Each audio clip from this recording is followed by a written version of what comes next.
Hey team, welcome back. This video is about gear and enchantments. It's part of a two-part video, Cognitive Function Stack, Part 1. Every hero needs gear. So gear, technically, is your cognitive function stack. It's part of your mental wiring. It's there's 4 different pieces within it. Okay, you have your one that you rely on the most, and then the next, and the next, and the next.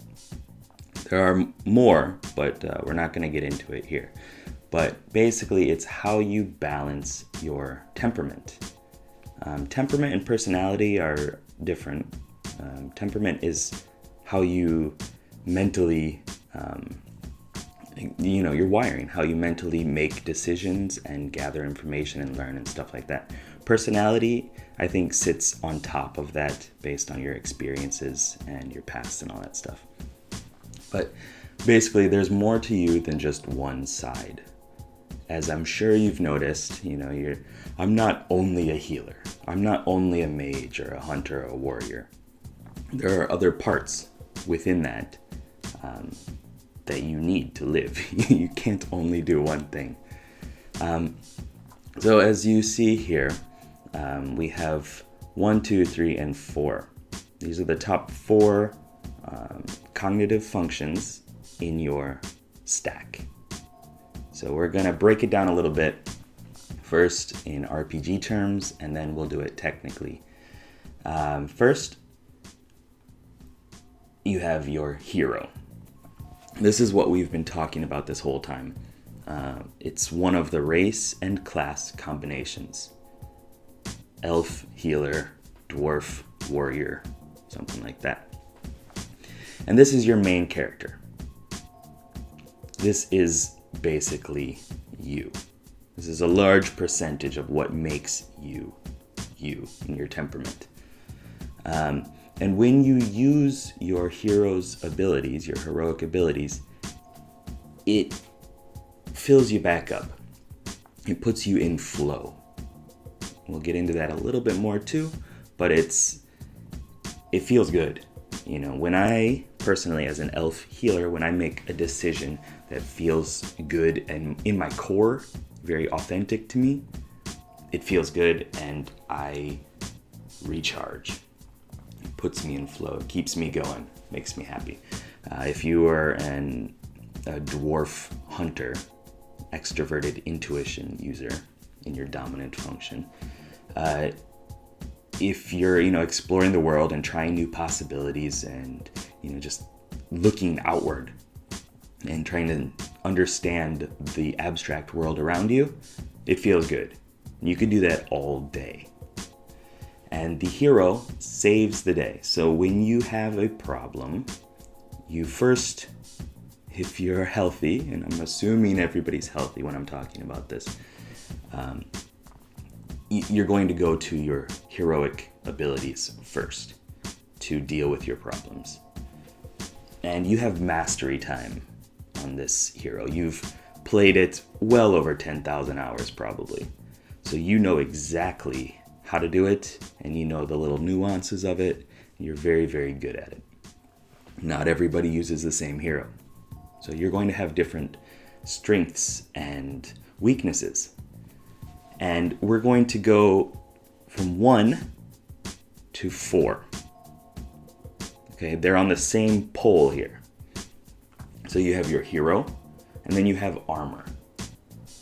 Okay, so your armor is the last line of defense for the hero. What does armor do? It protects you. It stops damage from coming at you and getting to the soft spots. So when the hero can't fight, you take that damage. So when you cannot do what your hero does best, then you're going to feel weak, you're going to feel defenseless, and you're going to, lash out and have all these problems. And that's what the armor symbol represents. So it's a love-hate relationship. You love it because you need armor. Every adventurer needs armor. You got to protect yourself. But you don't want to take damage. That's not the goal. You're not gonna, even as like a tank warrior, like an elf warrior, the goal is not to lose half your health bar, right? You would prefer to parry and block. So, like I said, love-hate relationship. Love, you aspire to have really good armor. You know, you look at this really nice piece of armor and you're like, I want that. It would be great. Even if I'm not going to use it, even if I'm not going to get hit, I still want it. And like I said, hate, you don't want to take damage. So that's what that is. You have 1 and 4. Now we're going to talk about 2 and 3. I don't know which way the video goes. 2 and 3. So you have your main hand and your offhand. So 1 and 4, head, armor, hero, armor, and then main hand, offhand. So what are these? Well, your main hand is your main alternative to your heroic abilities. So your goal is to use your heroic abilities as much as possible, because it feels good. You have mastery time, puts you in flow, but can't always do that. And you need to balance your temperament. And in order to do that, you need to use your main hand too. And it's your highest proficiency of the two, of the main hand and offhand. So you're good at it. You're really good at it. Maybe not exactly the same level as the hero, but you're good at it. And it's your offensive choice for combining heroic abilities with a strong weapon. So when you use your main hand, you're going to do better. You're going to clear mobs better. You're going to fight dragons better. You're going to do all this stuff better.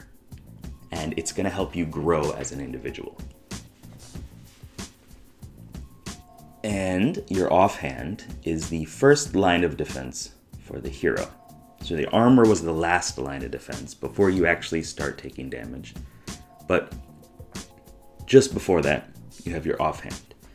And it's not as good as the main hand.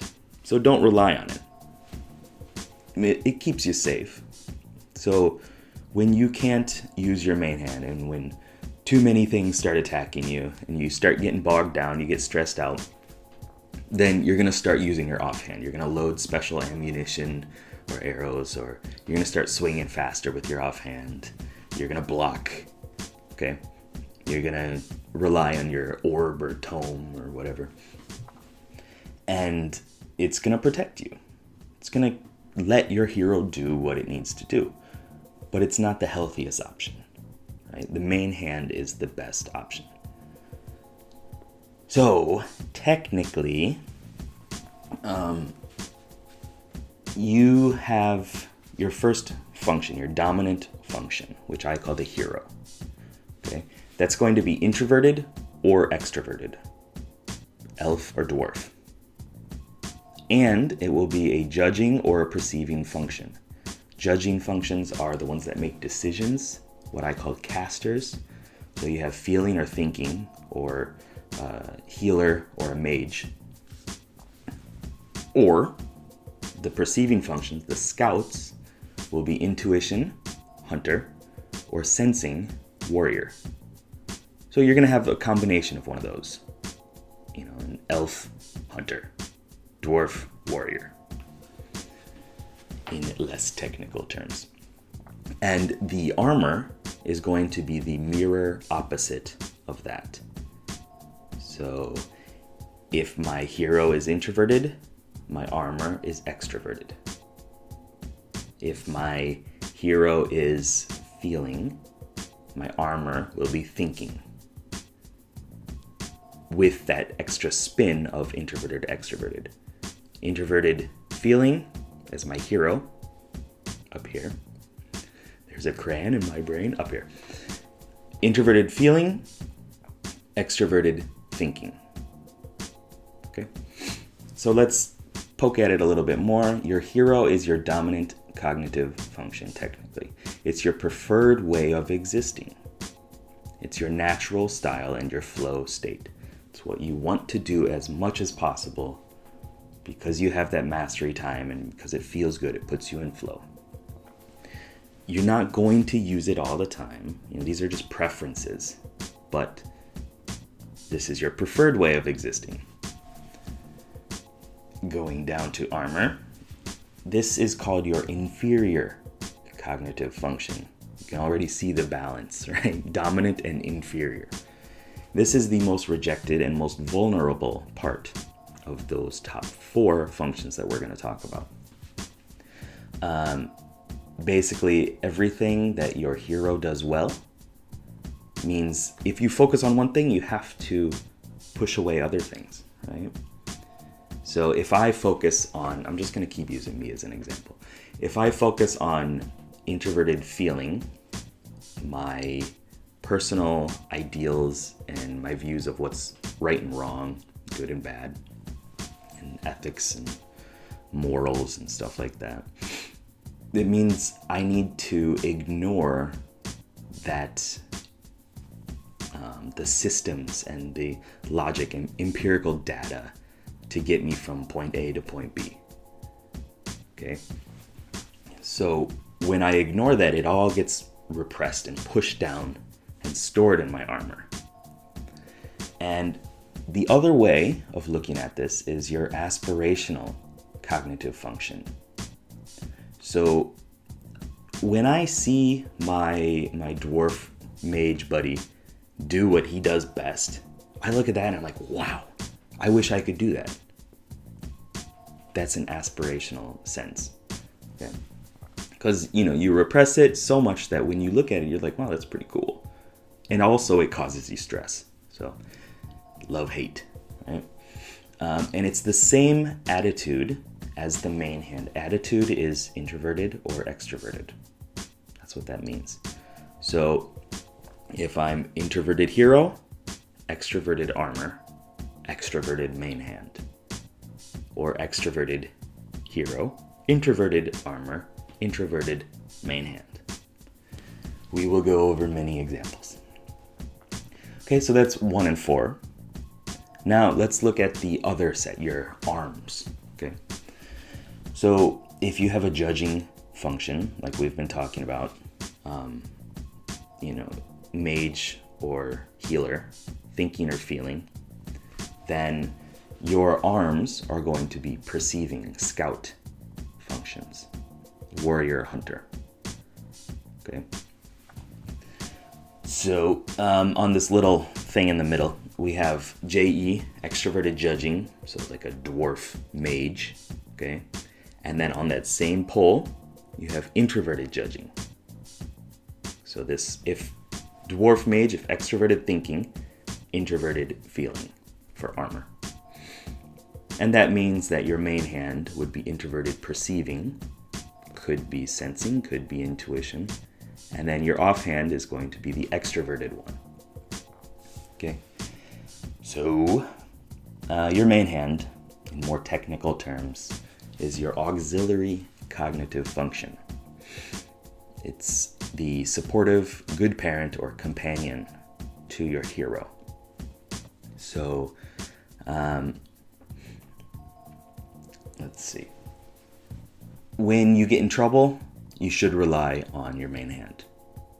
It gives you good advice. It helps you. It's like, it just balances you in a very good way. It's like Frodo and Samwise type thing. And it's your second in command. Okay, when your hero can't do what it needs to do, look to your main hand because it will give you that good advice. And it balances the attitude of the hero. As we just explained, if I have an introverted hero, I have an extroverted main hand. If my hero is an elf, my main hand has a dwarf-like enchantment. Or the opposite. Your offhand is technically your tertiary cognitive function, and it gives you child-life relief. So in this example, you start with judging, and you have your main hand and offhand as perceiving functions, sensing or intuition. And your offhand takes the same attitude as the hero. So if I am introverted, my offhand is also introverted. So when I don't want to listen to my main hand's advice, if I don't like the information that it's teaching me and telling me, or don't like the decision that it makes because it's difficult to switch from introverted to extroverted, then I go to my offhand, because it's the same attitude. If I'm introverted, it is introverted. If I'm extroverted, the offhand is extroverted. It's easy to look at and go to. It doesn't take time to go inward and introspect, or it doesn't take that energy to push out and get out of myself and explore the world. So it's child life relief. It's not as skilled as lower proficiency than your main hand, but it feels good. It protects yourself. That's a lot, right? So let's just look at some examples how to unpack the Myers-Briggs code if you have taken that, because it's a code of 4 letters that shows you way more, and it's not just about your behaviors, but it's how your mind works if you unpack it. So we have ENFP: extroverted, intuition, feeling, perceiving. Looking at that alone does give you a lot of information. You can kind of get a feel for who you are, who the other person is, but there's more to it. So the E, extroverted, says that you are an extrovert, right? So your first function, your dominant function, your hero is extroverted, or a dwarf in this sense. And what function is that? You have to look at the last letter, P.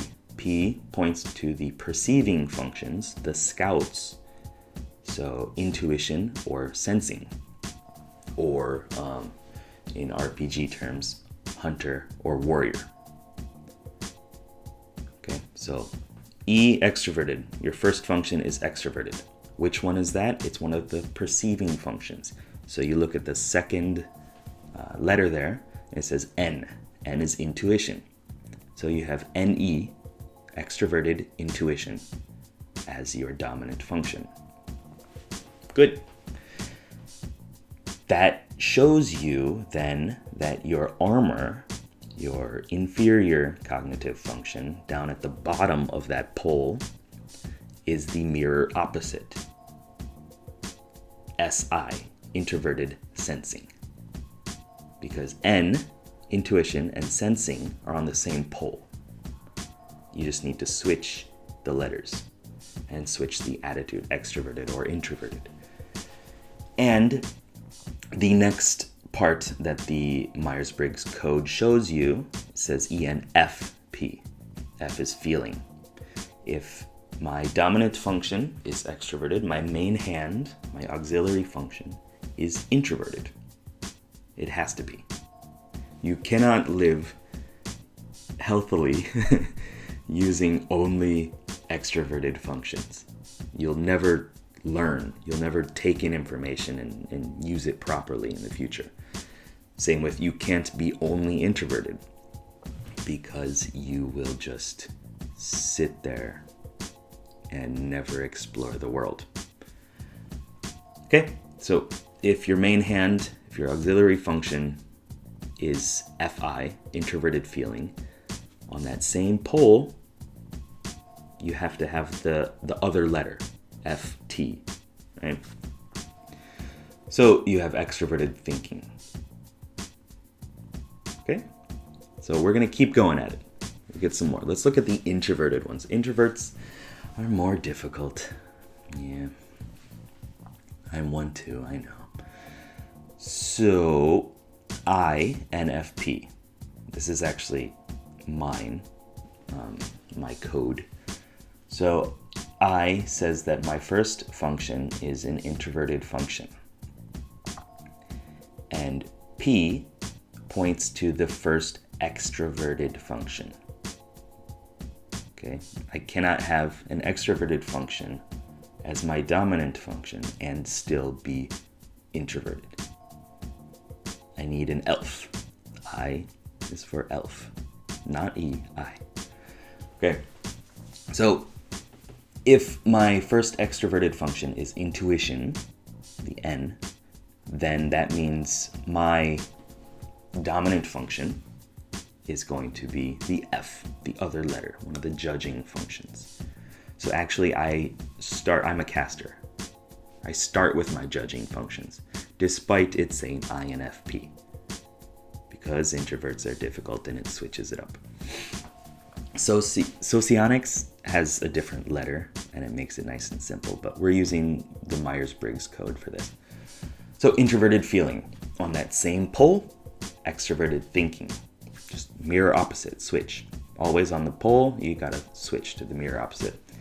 So P points to my first extroverted function, and E as my main hand, my auxiliary function.